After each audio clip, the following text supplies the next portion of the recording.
Hello అండి. అందరు ఎలా ఉన్నారు? నేనైతే చాలా బాగున్నా. మీరు కూడా బాగుండాలని మనస్ఫూర్తిగా కోరుకుంటున్నా. ఈ చెట్టు మీకు అందరికీ తెలిసే ఉంటుంది. శంకు పూల చెట్టు అంటారు. చెట్టు నిండా పూలు ఎలా వచ్చినాయో చూడండి. చాలా బాగా అనిపిస్తుంది కదా మా చెట్టు, శంకు పూల చెట్టు.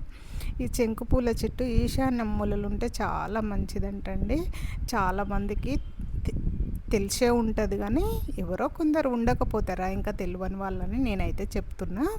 ఇంకా ఈశాన్య మూలల ఎవరన్నా పెట్టుకొని వాళ్ళు ఉంటే ఈశాన్య మూలలో పెట్టుకోండి. మంచి శుభ ఫలితాలను ఇస్తుందంట. ఇంకా ఆ పువ్వులు కూడా వాటర్లో వేసుకొని తాగితే మంచి హెల్త్ బెనిఫిట్స్ ఉంటాయి దానివల్ల.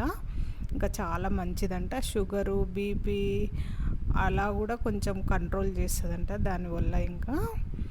ఇంకా పువ్వులు అయితే చాలా పూసినాయి. నేనైతే పువ్వులు తెంపుకొని పైకి వచ్చిన. ఇంకా ఆ రోజు 10 అయ్యింది. నేను కిందికి పోయినా మా వారు పోయేటప్పుడు ఇంకా ఎవ్వరు తెంపలేదు అపార్ట్మెంట్లో. అయితే నేను తీసుకొచ్చి ఇంకా ప్లేట్లు అయితే అలా పెట్టిన. నాకైతే మంచిగా అనిపించింది. ఇంకా ఆ పువ్వులు చూస్తుంటే అయితే అసలు మాకేమో ఇప్పుడు పూజలు లేవు, పువ్వులు చూస్తేనేమో నాకు ప్రాణం, ఇంత ప్రాణం. అసలు బయటికి వెళ్ళినప్పుడు పువ్వులు కనిపిస్తే కూడా అసలు నాకైతే ఇంక అవి ఉత్తగానైనా సరే కొనుక్కోవాలనిపిస్తుంది. Like, share, subscribe. Thank you for watching.